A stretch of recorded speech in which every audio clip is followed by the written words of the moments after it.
video này dươngประเด็นปีการ login បន្តពីយើងចុច register account ហើយចឹងនៅពេលដែលយើង register ហើយពេលយើងចូលមកកាន់ app Optify ចឹងហើយចឹងដើម្បីបង្កើតបានគឺយើងត្រូវចុចលេខនេះកន្លែងអាសញ្ញាមកក្រោមនោះមក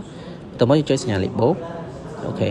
ព្រមទាំងដល់លេខនេះគឺយើងចុចពាក្យ real account ណានេះចុចលើ real នោះមកបន្ទាប់មកគឺវាចេញចឹងហើយចឹងវានេះគឺជាប្រភេទ account standard ណា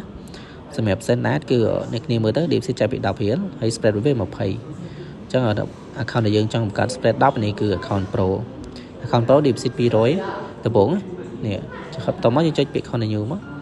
អូខេដល់លេខនេះគឺយើងដូរកន្លែងពាក្យ leverage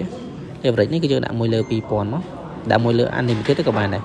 ហើយឡើយនេះគឺបញ្ចេញឈ្មោះរបស់យើងដាក់ឈ្មោះរបស់យើងដាក់ឈ្មោះអីក៏បានដែរអត់ជាបញ្ហាទេព្រមទៀតចុចពាក្យ continue ដល់លេខនេះគឺដាក់ password របស់យើងដាក់ password account តខ្លួនរបស់យើងទៅឥឡូវខ្ញុំដាក់ password របស់ខ្ញុំអូខេឥឡូវយើងដាក់ password របស់យើងណាទើបយើងដាក់ហើយយើងចុចពាក្យ continue មកអូខេឥឡូវយើងបង្កើតបាន account មួយឯង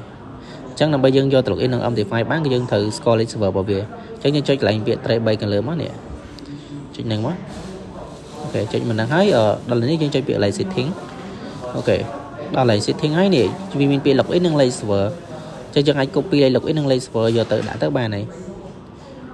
យើងយកទៅ copy ទៅដាក់ក្នុង Optify ណានេះ copy លេខ login និង lane server ហ្នឹងមក server វា real 6អញ្ចឹងគ្នា real 6ទៅហើយយើង copy ដាក់ទៅបានហើយគឺចូល account បាន